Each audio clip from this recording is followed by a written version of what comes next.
ॐ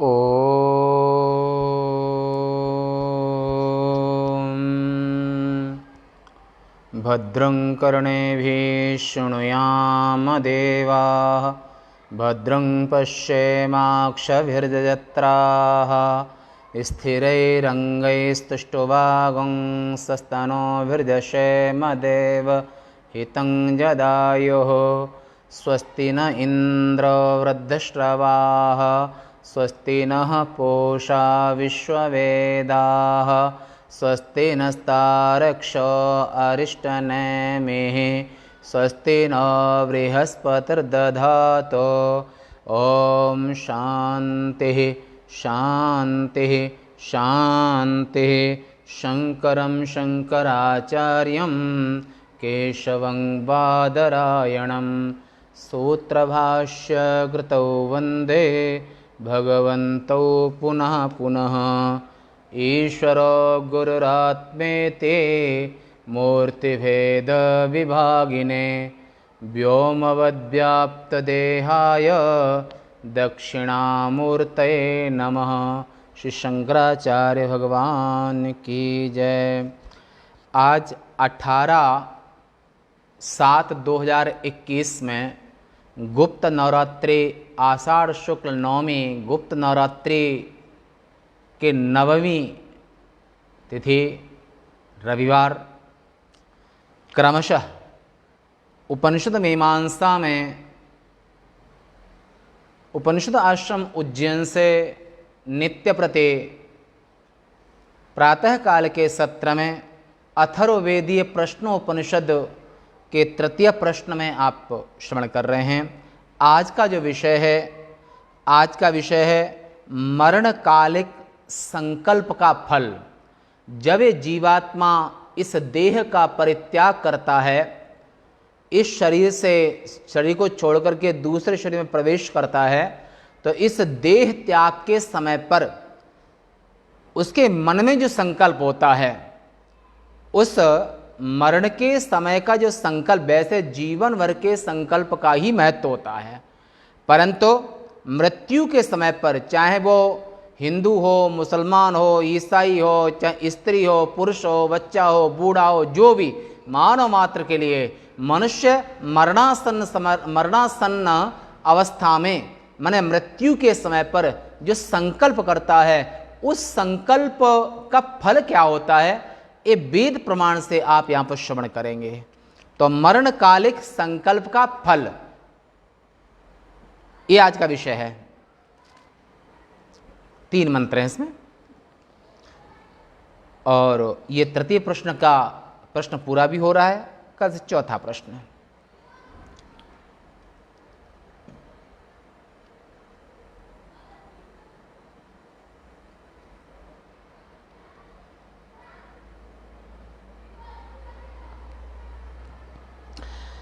मूल श्रुति यच्चित्तः तेन एष प्राणमायाते प्राणः तेजसा युक्तः सहात्मना यथा संकल्पितं लोकं नयते। यच्चित्तः तेन एष प्राणमायाते प्राणः तेजसा युक्तः सहात्मना यथा संकल्पितं लोकं नयते। नयत माने ले जाना,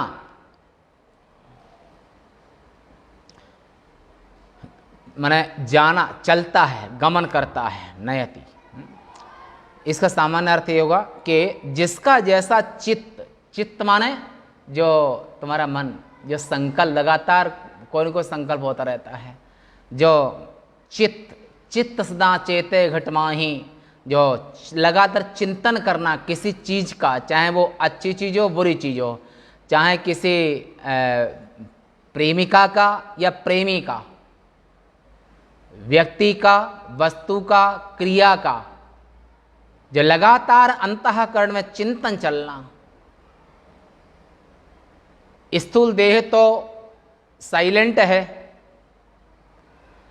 परंतु मरने के समय मन कभी बूढ़ा नहीं होता है।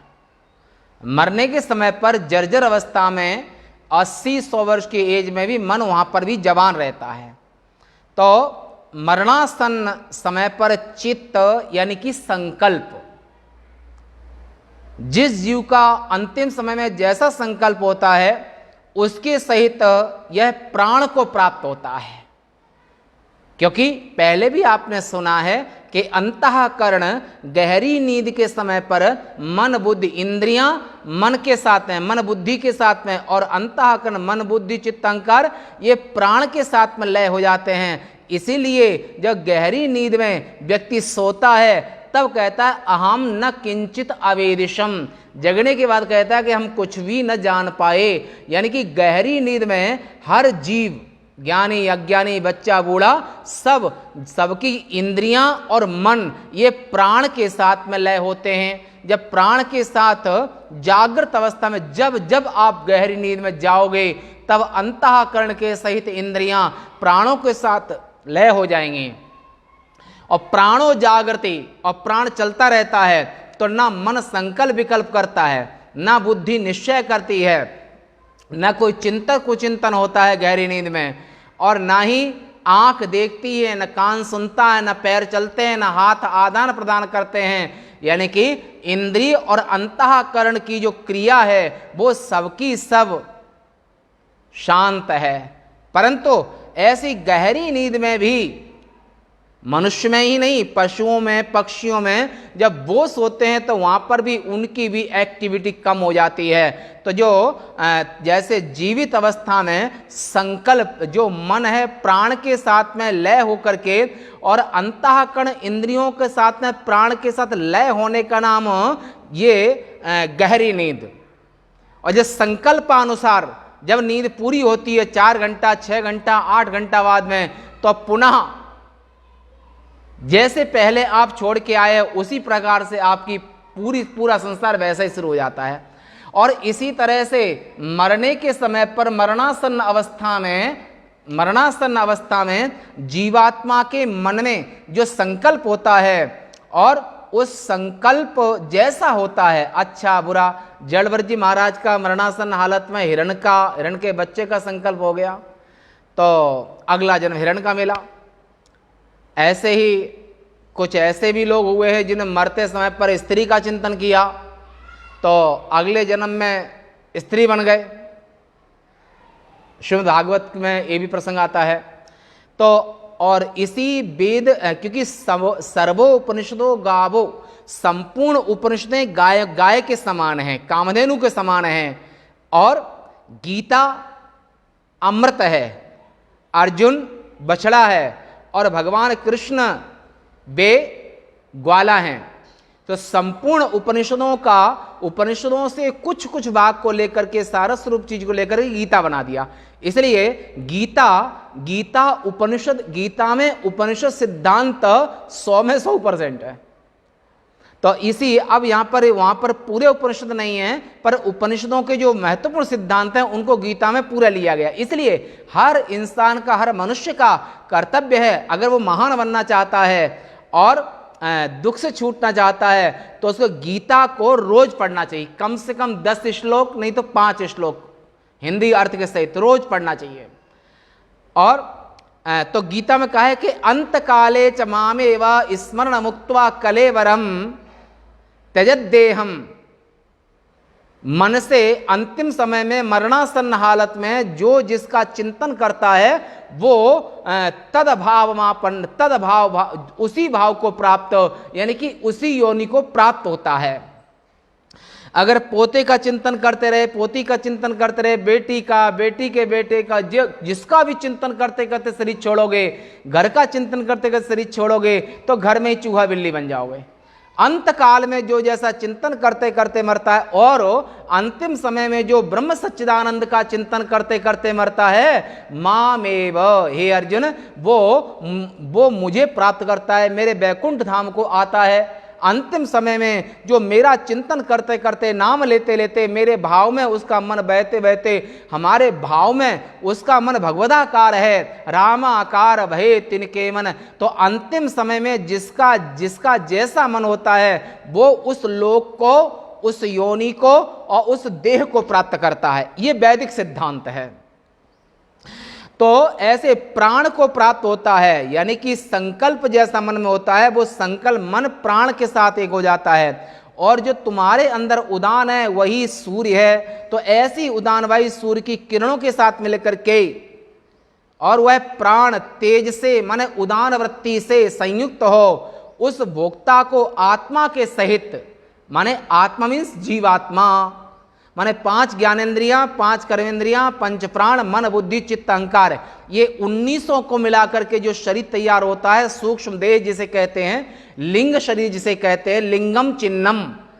और उस देह को लेकर के वो जीवात्मा मना संकल्प, जीव का जैसा संकल्प है, और वो उसी देह में उसको भेज देता है प्राण माने उदान वायु।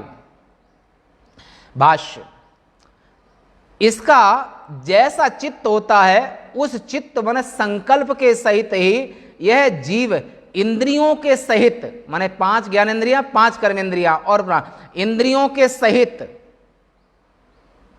प्राण अर्थात मुख्य प्राण वृत्ति को प्राप्त होता है। माने इंद्रियां, मन, ये मुख्य प्राण में, जैसे गहरी नींद में जब सोते हो तो आपकी मन और इंद्रियां सब प्राण के साथ में लय हो जाते हैं और प्राण चलता रहता है और इंद्रियां और मन अपना काम करना बंद कर देते हैं।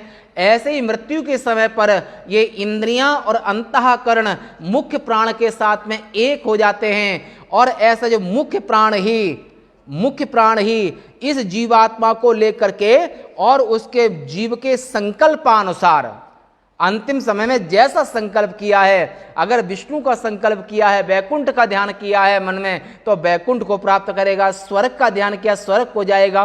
ब्रह्मलोक का चिंतन किया तो ब्रह्मलोक को जाएगा।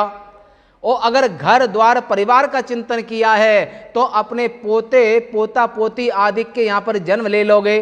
और अगर धन सोना चांदी पैसा रुपया और जड़ वस्तु का चिंतन किया है तो यहाँ पर चुड़ैल और भूत बन जाओगे, अथवा सर्पादि की योनि को प्राप्त करो। ऐसा व्यक्ति जैसा चिंतन करता है उसी प्रकार से उसको योनि की प्राप्ति होती है। तात्पर्य यह है कि यह जीवात्मा, यह माने जीवात्मा मरण काल में यह प्रक्षीण माने इंद्रिय वृत्ति वाला होकर के मुख्य प्राण वृत्ति से ही स्थित होता है। यानी कि इंद्रियां मन में मिली और अंतःकरण मुख्य प्राण के साथ मिल गए। अब अंतःकरण जब मुख्य प्राण के साथ मिल जाते हैं तो उनका इंद्रियों का और मन आदि का संकल्प विकल्प करना बंद हो जाता है। फिर जो अंतिम संकल्प होता है उसी के हिसाब से ये जो है उदान वायु है वो उस योनि में, उस देह में भेज देती है इस जीवात्मा को। मुख्य प्राणवृत्ति से ही स्थित होता है और उसी समय जाति वाले कहा करते हैं, माने स्वजन परिवार वाले जाति वाले कहा करते हैं कि अभी श्वास लेता है, अभी जीवित है। और मरणासन व्यक्ति के पास में उसकी बेटी बेटा पोता पोती और परिवार स्वजन मित्र बैठ करके और ये पूछते हैं क्या पूछते हैं कि जानास इमाम, व्यक्ति को लेने के देने पड़ रहे हैं, व्यक्ति के प्राण निकल रहे हैं। इतनी असहनीय पीड़ा में भी संसार स्वजन परिवार वाले वो फिर भी उसको यही पूछते हैं कि तुम मुझे पहचाने, परंतु ईश्वर के नाम का स्मरण और सत्य का स्मरण और जो इस संसार ब्रह्मांड का सत्य है, जय सृष्टि उपाई त्रिविधि बनाई संग सहाय न दूजा। इस संपूर्ण ब्रह्मांड जिसने बनाया है ऐसे जगदीश्वर का नाम कोई याद नहीं कराता है। और तुलसी दल भी नहीं कोई देता है। गंगा जल को भी मतलब मरणासन व्यक्ति के मुंह में गंगा जल और तुलसी का दल और तुलसी की माला कंठ में, रुद्राक्षी माला कंठ में, और गीता का पाठ सुनाना चाहिए। संसार की वार्ता नहीं पूछना चाहिए, अपना परिचय भी नहीं कि जानास इमाम, माने तुमने हमें पहचाना। अरे जिंदगी भर पहचानते रहे, अब तो उसे मुक्त कर दो। परंतु संसार के अज्ञानी प्राणी अपने 80-100 वर्ष के बुढ़े आदमी को मरणासन हालत में भी मुक्त नहीं करते हैं, वहां भी उसको बंधन करना चाहते हैं, अपनी याद दिला देते हैं कि हड्डी मांस का जो देह तुमने हमको जाना, तुमने हमको पहचाना, परंतु जो जानने योग्य सत्य स्वरूप परमात्मा है उसका नाम लेना कोई पसंद नहीं करता है, कोई उनके नाम भी नहीं लेता है, बस संसार में उसकी वृत्ति को भटकाना चाहते हैं। और ऐसा मरणासन व्यक्ति अंतिम समय में अगर भटक गया तो दोबारा इसी योनि में, इसी संसार में जैसा मन में अंतिम संकल्प होगा, पशु का, पक्षी का, मनुष्य का, स्त्री का, पुरुष का, वैसी योनि को प्राप्त करेगा। कोई विशेष भाग्यशाली होते हैं जिनको श्रोत्रिय ब्रह्मनिष्ठ ब्रह्मर्षियों का सानिध्य, दर्शन और अंतिम समय में उनकी उपस्थिति, अगर श्रोत्रिय ब्रह्मनिष्ठ मरणासन व्यक्ति के पास में खड़े हैं और वहां पर उपस्थित हैं तो यमदूत लेने नहीं आते हैं। भगवान ने भी कहा है कि मोहिते अधिक संत जी जाने, सकल भाई से वह सन्माने। हमसे ज्यादा जो संतों का आदर करते हैं, सम्मान करते हैं, विश्वास करते हैं, वे व्यक्ति हमसे तो बहुत जब कठोर तपस्या करो तब दर्शन देंगे, परंतु जो हमारे पार्षद, हमारे स्वरूप और संत मेरे मुकुट मणि, मैं संतन को दास, मैं भगतन को दास, भगत मेरे मुकुट मणि, ऐसे भक्तों की, संतों की जो सेवा करते हैं उनको हमारी कृपा अवश्य प्राप्त होती है। ऐसा भगवान ने कहा है कि मरणासन व्यक्ति के पास में कोई ज्ञानी संत का अगर उपस्थिति होती है, ये तो बड़े पुण्य से ही ऐसा अवसर प्राप्त होता है, जो गीता का पाठ सुना रहे हों और भगवान का नाम ले रहे हों, और ऐसा बिरला किसी पुण्यात्मा के सामने ऐसा अवसर आता है तो वहां पर अविश्वास लेता, अभी जीवित है ऐसा जाति जन माने परिवार के लोग उसकी नवज देखते हैं, पैर ठंडे थोड़े हो रहे हैं, ऐसा देख करके अनुमान कहते हैं इत्यादि। वह प्राण ही तेज अर्थात उदान वृत्ति से संपन्न हो आत्मा, आत्मा ने भोक्ता माने जीवात्मा, जीवात्मा का अर्थ होता है अंतःकरण विशिष्ट चेतन। अविद्या में चेतन का प्रतिबिंब, उसका अधिष्ठान कूटस्थ, इसको जीव कहते हैं। माया में चेतन का प्रतिबिंब, उसका अधिष्ठान ब्रह्म, इसको ईश्वर कहते हैं। और माया विद्ये विहायैव उपाधि पर जीवयो अखंडं सच्चिदानंदम परब्रह्मैव लक्ष्यते। और अविद्या और माया दोनों उपाधि को छोड़ करके, तो अगर दोनों उपाधि को अलग कर दो तो जीव और ईश्वर में कोई भेद नहीं है, दोनों एक हैं, दोनों ब्रह्म स्वरूप हैं।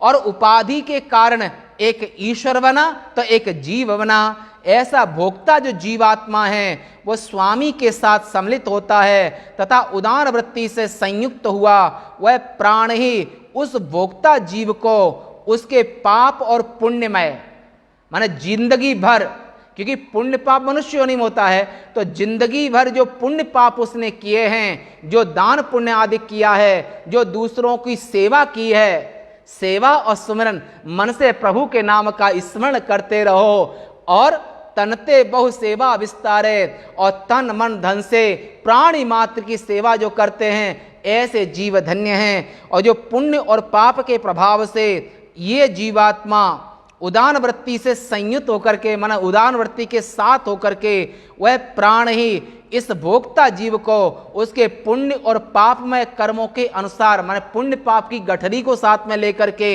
यथा संकल्पित, माने मन का जो अंतिम संकल्प रहा उस संकल्प पे मोहर लग जाती है। माने जीव ने जो अंतिम संकल्प किया वही योनि उसको मिलेगी। अथवा ऐसे कह सकते हैं, जिस जीव को जिस योनि में जाना होता है उसी प्रकार से उसके मन में संकल्प होता है। किसके द्वारा? ईशेन प्रेरिता, माने संपूर्ण कर्मों के साक्षी ईश्वर हैं, जगत नियंता हैं। ऐसे संपूर्ण जीवों के बुद्धि के साक्षी वो हैं, मन के साक्षी वो हैं, तो अंतःकरण के साक्षी हैं। ऐसे हर जीव के अंतःकरण में जो कर्म है पुण्य पाप, तो ईस दे फल हृदय विचारे, ईश्वर अंतिम समय में जिस योनि में जीव का पुण्य पाप के अनुसार जी योनि निश्चित की गई है, अंतिम समय में उसके मन में वही चिंतन होता है। ऐसा भी इसका अर्थ द्वितीय पक्ष में ले सकते हैं। पहला पक्ष वो हुआ, द्वितीय पक्ष में विकल्प से ऐसा भी, ये दोनों ही सत्य हैं। तो यथा संकल्पित अर्थात उसके अभिप्रायानुसार लोकों को ले जाता है उदान वायु, जैसा जीवन संकल्प किया। यह एवं विद्वान प्राणं वेद न हास्य प्रजा हीयते अमृतो भवते तदेश श्लोकः।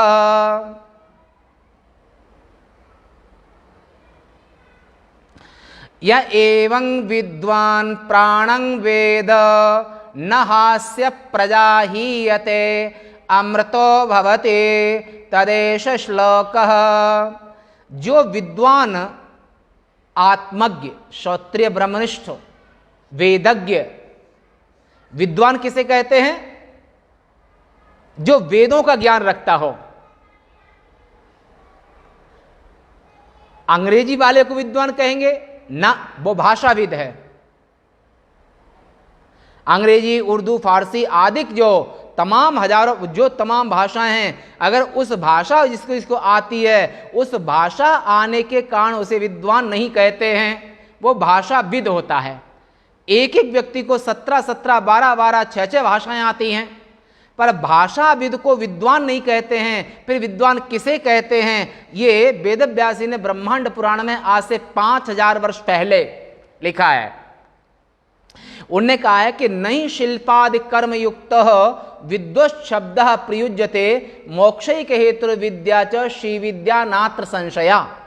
व्यास जी महाराज कहते ब्रह्मांड पुराण के ललितोपाख्यान में कि जो श्री विद्या की साधना करता हो, ब्रह्म विद्या की साधना करता हो, अध्यात्म विद्या की साधना करता हो, आत्म विद्या तपोमूलम, जो आत्म विद्या की उपासना करता हो, उसे विद्वान कहते हैं। शिल्पादि माने सुई से लेकर के एरोप्लेन बनाने की जो कला है, विद्या है, गुण है, तो इससे आप धनी, संपन्न और ये सब हो सकते हैं, पर विद्वान कौन होगा? जो आत्मज्ञ होगा। आत्मज्ञ तस्माद् ही आत्मज्ञं हर्चयेत भूति कामः। अरे संसार में व्यक्ति धनी होना चाहता है तो आत्मज्ञ संतों की सेवा करे, तो प्रकृति इसको धन धान्य से कभी अभाव नहीं होने देगी। तो ऐसे वहां पर कहा कि जो आत्मविद्योपासक हैं, जो ब्रह्मनिष्ठ संत हैं, ये जो ब्रह्मनिष्ठा जो ब्रह्म विद्या जिसके पास में वही विद्वान है, और संसार की कला विद्या गुण जिसके पास में है वो गुणी हो सकता है, कलाकार हो सकता है, नाचने गाने वाला हो सकता है, पर विद्वान नहीं हो सकता है। विद्वान होने के लिए एक ही है कि आत्म विद्या, ब्रह्म विद्या तपोमूलम, यजुर्वेद के भाग में आया।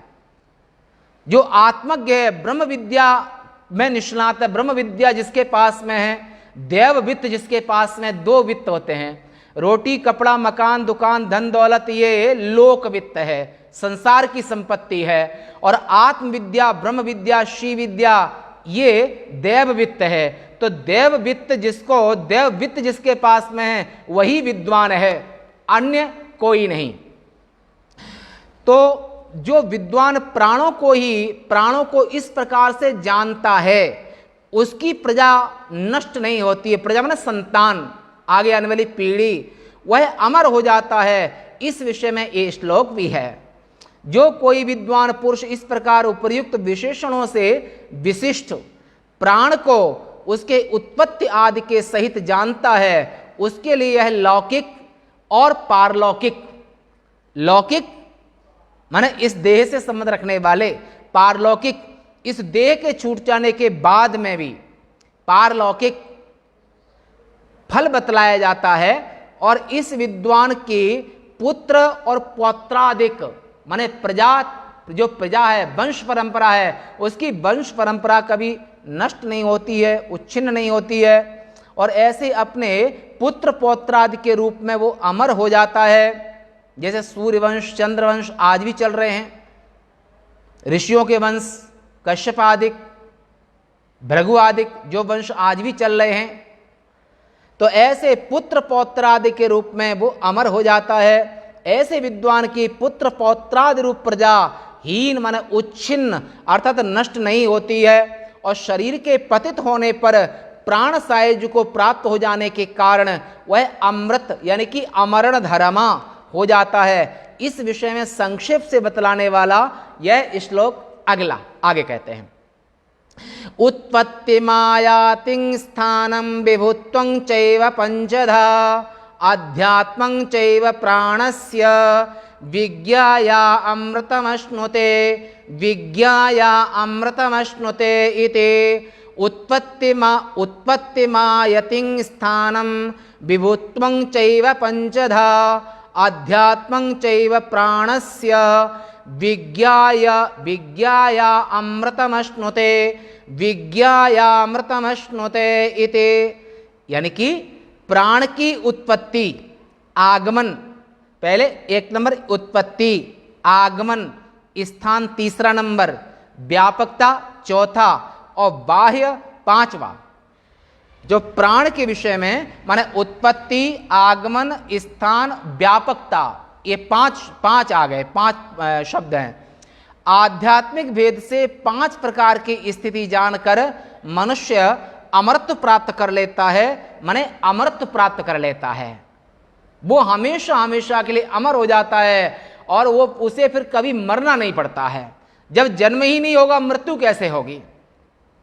भाष्य, प्राण की परमात्मा से उत्पत्ति आयति माने मन के संकल्प से, आयति माने मन के संकल्प से इस शरीर में आगमन, स्थान, पायु